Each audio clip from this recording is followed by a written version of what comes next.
ദൈവനാമം വാഴ്ത്തപ്പെടുമാറാകട്ടെ.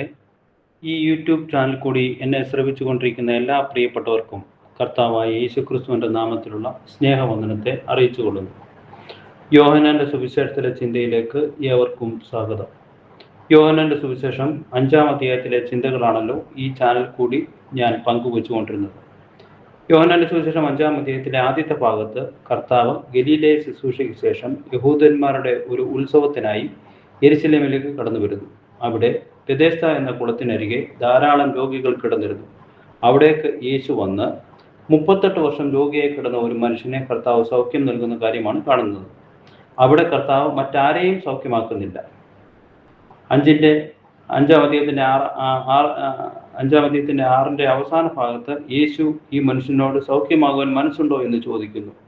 7-ാം വാക്യത്തിൽ അവന് ഉത്തരം നമുക്ക് കാണുന്നുണ്ട്. യോഹന്നാന്റെ സുവിശേഷം 5-ന്റെ 7-ാം വാക്യം, രോഗി അവനോട്, യജമാനനെ, വെള്ളം കലങ്ങുമ്പോൾ എന്നെ കുളത്തിൽ ആക്കുവാൻ എനിക്ക് ആരുമില്ല. ഞാൻ തന്നെ ചെല്ലുമ്പോൾ മറ്റൊരുത്തൻ എനിക്ക് മുമ്പായി ഇറങ്ങുന്നു എന്ന് ഉത്തരം പറഞ്ഞു. എന്നാൽ യേശു ആ ഉത്തരത്തിന് വലിയ പ്രാധാന്യം കൽപ്പിക്കാതെ യേശു അവനോട് പറയുകയാണ്. 8-ാം വാക്യം, യേശു അവനോട്, എഴുന്നേറ്റ് നിന്റെ കിടക്ക എടുത്ത് നടക്കുക എന്ന് പറഞ്ഞു. എഴുന്നേറ്റ് നിന്റെ കിടക്ക എടുത്ത് നടക്കുക. നോക്കിക്കേ, യേശു ഈ വ്യക്തിയോട് മനസ്സുണ്ടോ എന്ന് ചോദിച്ചിട്ട് അവനോട് പറയുകയാണ്, എഴുന്നേറ്റ് നിന്റെ കിടക്ക എടുത്ത് നടക്കുക. അവൻ കിടന്നത് യേശു കണ്ടു എന്നാണ് 6-ാം വാക്യത്തിൽ ഉള്ളത്. എത്ര വർഷമായി? 38 വർഷമായി. 38 വർഷമായി കിടക്കുന്നവനോട് യേശു പറയുകയാണ്, എഴുന്നേറ്റ് നിന്റെ കിടക്ക എടുത്ത് നടക്കുക. 9-ാം വാക്യം, ഉടനെ ആ മനുഷ്യന് സൗഖ്യമായി കിടക്കയെടുത്ത് നടന്നു. ഉടനെ അവന് സൗഖ്യം വന്നു. അവൻ എഴുന്നേറ്റ് കിടക്കയെടുത്ത് നടന്നു. ഇവിടെ മറ്റൊരു ആശയം പറയാൻ വേണ്ടി ഞാൻ നിങ്ങളെ മത്തായിയുടെ സുവിശേഷം 9-ാം അധ്യായത്തിലേക്ക് കൊണ്ടുപോവുകയാണ്. മത്തായിയുടെ സുവിശേഷം 9-ാം അധ്യായം അതിൻ്റെ 2-ാം വാക്യം ഇങ്ങനെ വായിക്കുന്നു. അവിടെ ചിലർ കിടക്കമേൽ കിടന്ന ഒരു പക്ഷവാതക്കാരനെ അവൻ്റെ അടുക്കൽ കൊണ്ടുവന്നു. യേശു അവരുടെ വിശ്വാസം കണ്ടു പക്ഷവാതക്കാരനോട്, മകനെ, ധൈര്യമായിരിക്കുക, നിന്റെ പാപം മോചിച്ചു തന്നിരിക്കുന്നു എന്ന് പറഞ്ഞു.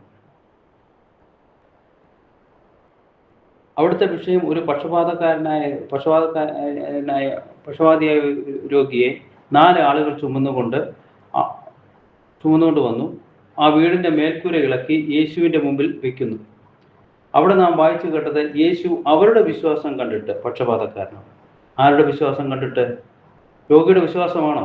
അല്ല, രോഗിയെ ചുമന്നുകൊണ്ട് വന്നവരുടെ വിശ്വാസം കണ്ടിട്ട്. എന്താ ഇവിടെ നിന്ന് മനസ്സിലാക്കാൻ കഴിയുന്നത്? രോഗിയുടെ വിശ്വാസത്തിന്റെ അടിസ്ഥാനത്തിൽ മാത്രമല്ല കർത്താവ് നൽകുന്ന സൗഖ്യം.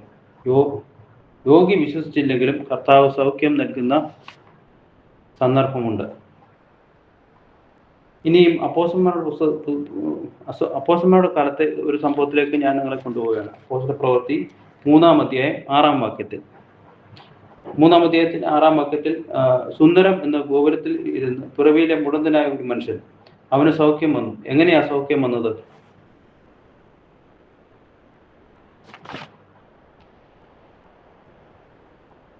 അവനോട് പത്രോസും യോഹന്നാനും പറഞ്ഞു ഒരേ ഒരു വാചകം. എന്താണ് അറിയാമോ? നീ ഞങ്ങളെ ഒന്ന് നോക്ക്. അവൻ ഉറ്റുനോക്കി. എന്തിനാ നോക്കിയത്? വല്ലതും കിട്ടുമെന്ന് വിചാരിച്ച, കാശ് കിട്ടുമെന്ന് വിചാരിച്ച, സൗഖ്യം കിട്ടുമെന്ന് വിചാരിച്ചല്ല. പത്രോസ് പറഞ്ഞു, കർത്താവായ യേശുക്രിസ്തുവിന്റെ നാമത്തിൽ എഴുന്നേറ്റ് നടക്കുക. ക്ഷണത്തിൽ അവന്റെ കാലും നരിയാണയും ഉറച്ചു. അവൻ കുതിച്ചെഴുന്നേറ്റു നടന്നു. ഇവിടെ വ്യാപരിച്ചത് ആരുടെ വിശ്വാസമാണ്? മുടന്തന്റെ വിശ്വാസമാണോ? അല്ല, പത്രോസിന്റെയും യോഹന്നാന്റെയും വിശ്വാസമാണ്. ഞാൻ മനസ്സിലാക്കിയ ഒരു സത്യം പറയട്ടെ. ഇന്ന് നമ്മുടെ മധ്യത്തിൽ ഒരുപാട് രോഗികളുണ്ട്. ഈ സംസാരിച്ചു കൊണ്ടിരിക്കുന്ന എനിക്കും ചില ശാരീരിക അസ്വസ്ഥതകളുണ്ട്. ഈ രോഗികൾ ആയിരിക്കുന്നതിനുള്ള കാരണം ദൈവത്തിന് സൗഖ്യം കൊടുക്കാൻ കഴിയാത്തതല്ല, ദൈവത്തിന്റെ ഇഷ്ടത്തിനുള്ള സമർപ്പണമാണ് ഒരു വിശ്വാസിക്ക് ആവശ്യം. എൻ്റെ രോഗത്തിലൂടെയാണ് ദൈവനാമം മഹത്വപ്പെടുന്നതെങ്കിൽ കർത്താവേ, ഞാൻ അതിന് തയ്യാറാണ്. എൻ്റെ രോഗസൗഖ്യത്തിലൂടെയാണ് കർത്താവ് മഹത്വപ്പെടുന്നതെങ്കിൽ ആ വിധത്തിലും ഞാൻ സമർപ്പിക്കാൻ തയ്യാറാണ്. യോഹന്നാന്റെ സുവിശേഷം 5-ാം അധ്യായത്തിൽ യോഹന്നാന്റെ സുവിശേഷം 5-ാം അധ്യായത്തിൽ കർത്താവ് ആ മനുഷ്യനോട് പറയുകയാണ്, എഴുന്നേറ്റ് നിന്റെ കിടക്ക എടുത്ത് നടക്കുക. അതിൻ്റെ 9-ാം വാക്യം. ഉടനെ ആ മനുഷ്യൻ സൗഖ്യമായി കിടക്കയെടുത്ത് നടന്നു. ആ കിടക്കയെടുത്ത് നടന്നത് ഒരു സാക്ഷ്യമാണ്. എന്തിൻ്റെ? വിടുതലിൻ്റെ, രോഗസൗഖ്യത്തിൻ്റെ. 4-ാം അധ്യായത്തിൽ ശമര്യക്കാരത്തെ സ്ത്രീ കുടം കിണറ്റിനരികെ വെച്ചിട്ട് സാക്ഷ്യമായി ശമര്യ പട്ടണത്തിലേക്ക് പോയതുപോലെ ആ കുളക്കരയിൽ 38 വർഷം രോഗിയായി കിടന്ന ഈ മനുഷ്യൻ ഒരു നിമിഷം കൊണ്ട് സൗഖ്യം പ്രാപിച്ചു എന്നതിൻ്റെ സാക്ഷ്യമാണ് ആ കിടക്ക എടുത്ത് നടന്നു പോയത്. ആ സാക്ഷ്യപ്പെടുത്തലിന് കർത്താവ് ഡിമാൻഡ് ചെയ്തു. കർത്താവ് അവനോട് പറഞ്ഞു, നിന്റെ കിടക്ക എടുത്ത് നടക്കുക. എന്തിന്? നിന്റെ ചുറ്റും നിൽക്കുന്ന യഹൂദന്മാരുടെ മുമ്പാകെ ഞാൻ, അതായത് കർത്താവായ യേശു ദൈവമാണ് എന്ന സാക്ഷ്യത്തിനായി നീ നിന്റെ കിടക്ക എടുത്ത് നടക്കണം. സാക്ഷ്യം എന്ന് പറയുന്നത് കൃത്യമായ എവിഡൻസ് കൊടുക്കുക. അതാണ് അവൻ പറഞ്ഞത്. അതിൻ്റെ 11-ാം വാക്യം. എന്നെ സൗഖ്യമാക്കിയവൻ കിടക്കയെടുത്ത് നടക്കുക എന്ന് എന്നോട് പറഞ്ഞു എന്ന് ഉത്തരം പറഞ്ഞു. നമ്മുടെ ക്രിസ്തീയ ജീവിതത്തിലും നമുക്ക് ലഭിക്കുന്ന വിടുതലിൻ്റെ സാക്ഷ്യം നാം പാലിക്കണം. ഈ ചെറിയ ചിന്തകളാൽ ദൈവം നമ്മെ ഓരോരുത്തരെയും സഹായിക്കുമാറാകട്ടെ. ആമീൻ.